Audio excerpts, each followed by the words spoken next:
cá, professor. Tu tá lendo? Tu tá buscando conhecimento para ajudar teus alunos na sala de aula?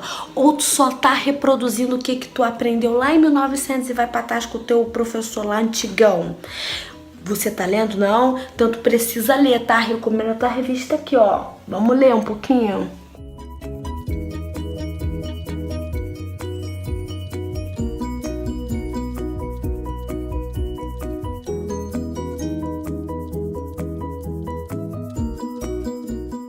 Então, pessoal, eu sou professora de língua portuguesa, sou jovem professora de língua portuguesa, né? Estou aprendendo a dar aulas ainda e gostaria aqui no YouTube de compartilhar com vocês algumas coisinhas que eu tenho lido em várias revistinhas do conhecimento prático de língua portuguesa da editora Escala, que eu adquiri na Bienal do Livro, e como um momento de reflexão, da gente refletir do que a gente está fazendo, pensar coisas que passam batido no dia a dia, porque ser professor no Brasil, meu querido, é complicado, ainda mais se for de escola pública, municipal ou estadual, é uma coisa assim muito complicada de se fazer, correto? A reportagem que a Simone Viana, professora da Universidade Estácio de Sá, fez, ela destacou uma parte do Rubem Alves aqui, uma fala dele.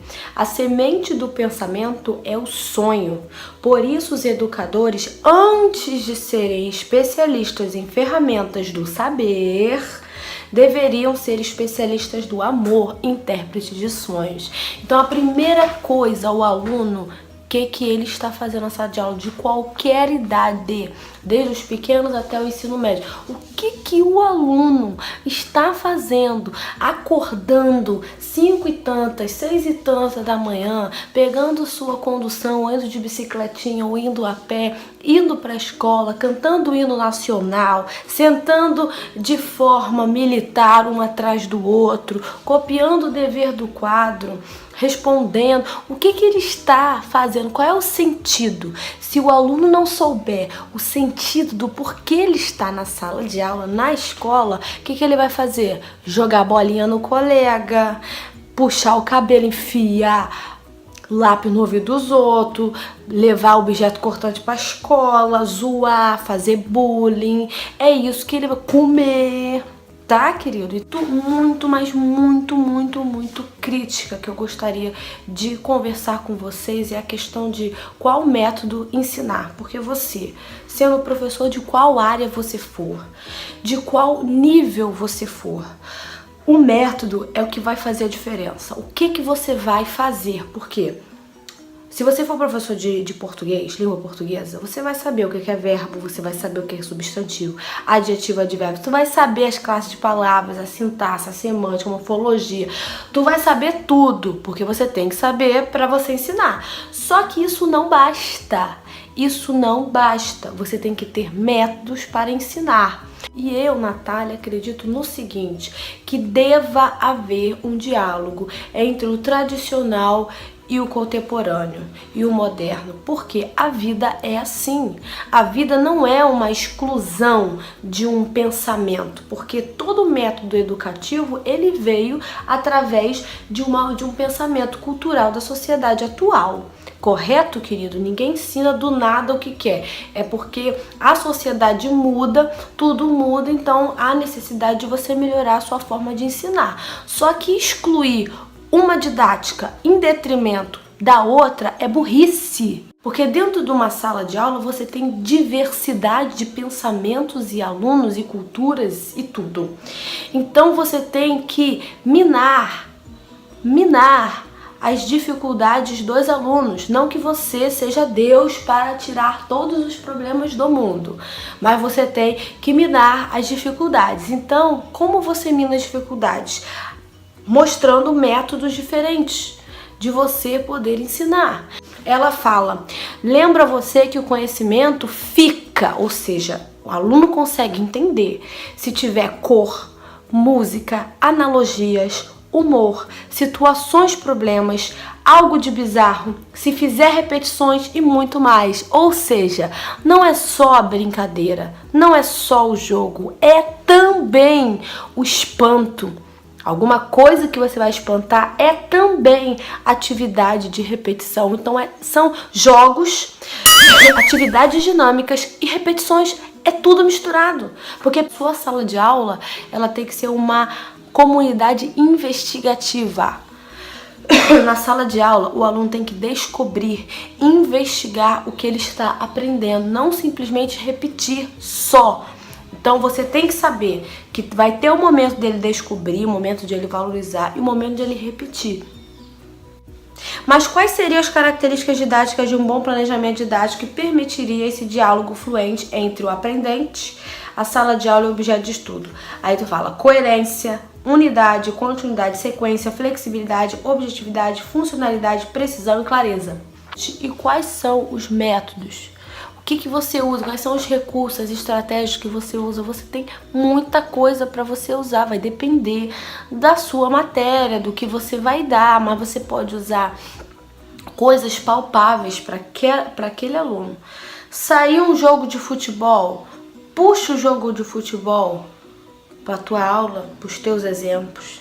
Saiu alguma notícia daquela região, alguma coisa até catastrófica mesmo, até uma coisa ruim, de algum evento na comunidade ali perto que tenha acontecido, puxa, tenta, aí vai também, gente, da criatividade do professor, porque assim como a gente começa a dizer que não tem um bolo pronto, eu não posso falar, faz isso, faz aquilo, porque eu não sei a realidade, da onde você trabalha, quais são o tipo de público que você atende, o que você faz, qual é a sua... Você vai ter que ter a criatividade de ver, ó, eu trabalho numa escola assim, numa comunidade assado, com a matéria tal e tal e tal, e aí você vai montar o que você vai dar para essa sua turma aí. Como? Coisas simples, mas que a gente não presta atenção, ou não dá tempo, porque são 40 alunos dentro de uma sala, com calor, né, querido? E muitas vezes não tem material para se trabalhar, né? Mas assim, coisas básicas como chamar o nome do aluno, saber o nome do aluno, tá? Atingir uma interação com ele, principalmente nós que somos de ensino médio, você sai de uma sala e vai para outra, sai de uma sala e vai para outra, é mais difícil você ter essa interação, mas se você conseguir, ou ser sempre assim de uma forma carinhosa, mesmo que teu dia não esteja bom, tá? Isso é muito importante também. Falar com eles, não para eles. Falar com eles, não para eles. Olha essa preposição aí. Com, não para. Para, dá uma ideia de eu tô aqui, você tá aí, não tem nada a ver com você. O com, você está junto, você está na irmandade com ele. Então você vai saber ensiná-lo com ele, com as ideias dele, com a vivência dele. Isso é muito importante. Muito importante. A língua portuguesa, ela é riquíssima. Se você souber ter criatividade de atingir o com eles vão rir na sua aula com você, eles vão participar, eles mesmos vão perceber a importância daquela disciplina, porque para tu já tem. Só que a grande dificuldade é você passar essa importância para ele, para que ele saiba, não, isso é importante para mim, eu tenho que aprender. A explicação do professor, ela está em todos os métodos, seja apontando para o quadro, com a frase escrita e falando, ou fazendo uma atividade em grupo, ou saindo da sala, indo para fora da escola, uma atividade fora da sala, fora da escola. O que não vai sair é isso aqui, ó. É o que você vai falar, o que você vai explicar, como você vai fazer isso, tá? A primeira coisa que o professor tem que ter é a criatividade na hora de pensar, bom, quando eu for explicar essa matéria, o aluno pode falar isso ou aquilo, então eu tenho que saber responder isso e aquilo. Você tem que prever o poder de mãe de nada do professor. Essa é prever quais poderiam ser as possíveis perguntas que eles poderiam fazer. Então você vai ter a criatividade. E o grande impasse que eu vejo em muitos professores é não ter paciência, porque não consegue explicar de formas diferentes a mesma coisa. Revista que você não pode deixar de ver é esta daqui, ó, o processo avaliativo no ensino e aprendizagem da língua materna. Eu nasci falando, a minha família toda fala, todo mundo fala essa língua. Pra que eu preciso estudar português? Eu já sei de tudo. Só que você repete, é o que eu sempre já falei em um vídeo aqui. Você repete repete o que te falam, mas você não sabe manusear, você não saberá manusear, manipular o seu conhecimento se você não estudar. O domínio da língua é o resultado de práticas significativas e contextualizadas de seu uso, sentido e significação. O indivíduo que fala a sua determinada língua, seja ela português, inglês, espanhol, alemão, russo, polonês, seja qual for a língua, ele tem que saber manusear em qual sentido? Tanto falando quanto escrevendo. Tema de aprendizagem, de estudo, de escola, de currículo nacional, currículo mínimo, tá tudo errado. Eu acredito que o aluno deva ter as aulinhas dele basiquinhas, mas dentro da própria escola, ele ter um momento que, se ele já souber o que ele quer fazer da vida, ele já direcionar o estudo para aquilo que ele quer fazer. Bom, meu sonho é ser um cirurgião plástico. Então ele tem que fazer medicina. Para fazer medicina, quais são as matérias que ele precisa mais? Então ele vai passar pelo básico e depois, quando chegar no médio, ele já vai afunilando para aquilo que ele quer estudar. Deveria ser opcional. Deveria ser opcional, sim. A ideia de orientação só existe na faculdade.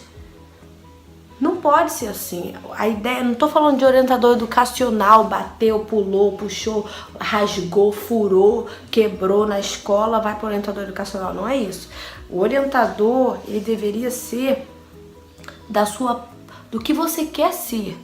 Para que o aluno mostre o que ele sabe fazer, precisamos criar situações propícias às atividades que esperamos que ele desenvolva. Então, nada de professor bitolado, acéfalo, que tem lá uma lista de conteúdo para dar. Não deu tempo e mesmo assim cobre em prova. Ó a maldade, gente. Tu não ensinou o que são lá a forma genética do não sei do que. E tu cobrou. Tu deu lá as orações subordinadas, substantivos, chegou na adverbial cadê? Não deu tempo, mas tu cobrou, que é isso? E da mesma maneira, por exemplo, você ensinou pergunta e resposta, e na prova tu coloca verdadeiro e falso, 1, 2, 3, diga quais são as verdadeiras e as falsas. Pelo amor de Deus, você tem que cobrar o que você ensinar. Isso é básico, tão básico que muita gente esquece, que muito professor esquece. Não pode. Oi, gente, eu espero que vocês tenham gostado dessa primeira parte desse vídeo sobre a revista Conhecimento Prático de Língua Portuguesa, da edição 61. Eu tive que cortar esse vídeo agora porque ficou muito grande. E brevemente eu postarei a segunda parte, que vai falar sobre a avaliação na língua portuguesa. Tu tá avaliando direito? Tá avaliando? Então curte aí, comenta, indica livros que você gostaria que eu lê. Obrigada, tchau, beijo, até a próxima.